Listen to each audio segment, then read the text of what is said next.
नमस्कार, आप देख रहे हैं स्वच्छ भारत न्यूज।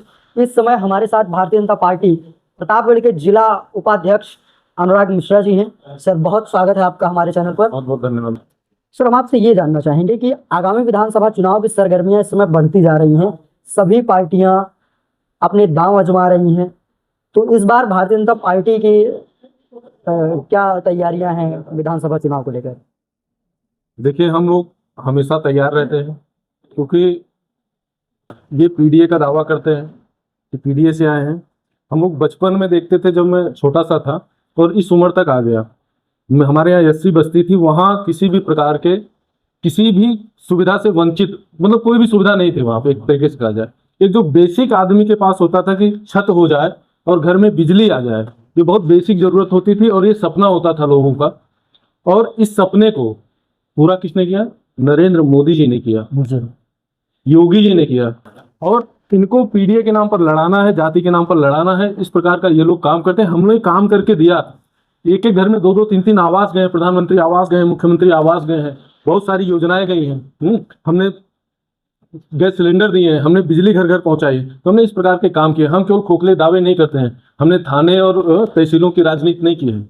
जी, हम आपसे ये जानना चाहेंगे कि अभी जंतर मंतर पर एक बहुत बड़ा आंदोलन हुआ कॉकरोच जनता पार्टी द्वारा, जिसके संस्थापक अभिजीत दीप्ते जी हैं, नीट पेपर लीक को लेकर, तो इस पर आप क्या कुछ कहना चाहेंगे? देखिए, इनके समय में पेपर लीक ऐसा तो नहीं हुआ नहीं। अब उस पेपर लीक पर स्टैंड कैसा था किसका? भारतीय जनता पार्टी की सरकार आई, उन्होंने तय किया कि एक मिनिमम, भाई आप किसी भी काम को करते हो तो पैसे के लिए करते हो ना। बिल्कुल, पैसे के लिए यदि आप किसी काम को करते हो, अगर मान लीजिए आप 100 रुपए का कोई चोरी करते हो, उसकी सजा 1000 रुपए की हो जाए, तो आप चोरी करना बंद करेंगे कि नहीं करेंगे? वो काम सरकार ने किया।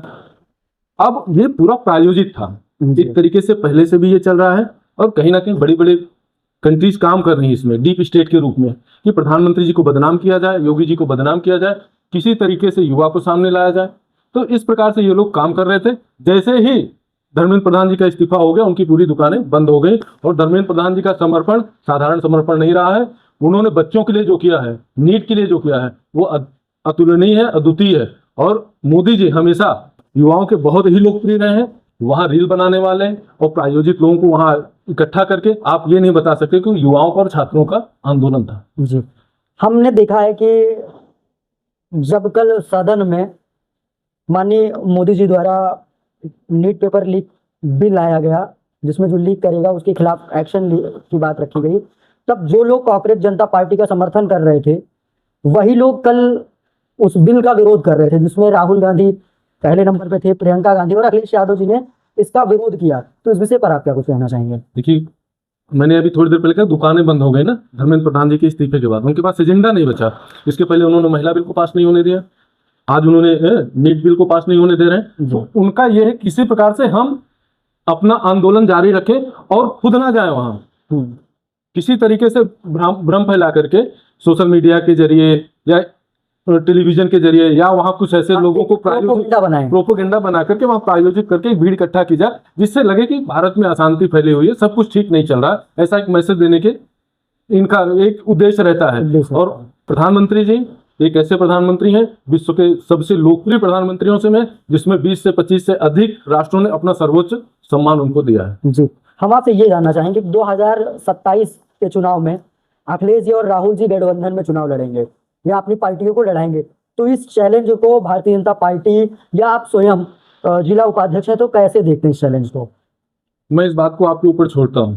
मुझे लगता है जातीय समीकरण के हिसाब से सबसे मजबूत गठबंधन माना जाता था अखिलेश और मायावती जी का। उससे मजबूत तो जाने वाले नहीं है, तो परिणाम अपने आप तय कर सकते हैं। नहीं तो लोकसभा चुनाव में तो आपकी कई सारी सीटें जो है ये लोग गठबंधन अपने गठबंधन के माध्यम से छीन ले गए आपसे। उन्होंने प्रोपोगंडा फैलाया ना, आरक्षण खत्म कर देंगे जी, आरक्षण खत्म कर देंगे। अच्छे नैरेटिव, अच्छे काम के साथ कहाँ आते हैं वो लोग? जी, इस बार भी तो ऐसा हुआ, बात नहीं पहुंचा पाए थे कि हम आरक्षण बचा पाएंगे या आरक्षण पे हम कुछ नहीं कर रहे, इस तरीके से हम नहीं कर पाए थे। इस नाते से हमारे साथ इस बार भी तो ऐसा ही हो रहा था, छात्रों को इकट्ठा कर लिए और इतना बड़ा प्रदर्शन करवाया उन्होंने। आज देखो ना जाकर के क्या स्थिति बनी हुई। अब नए नए नैरेटिव गढ़ रहे हैं। जिस बिल के लिए आपने संघर्ष किया, जिस बिल के लिए आंदोलन किया, उस बिल को भाजपा मजबूती से ला रही, तो साथ क्यों नहीं खड़े हो रहे हो आप?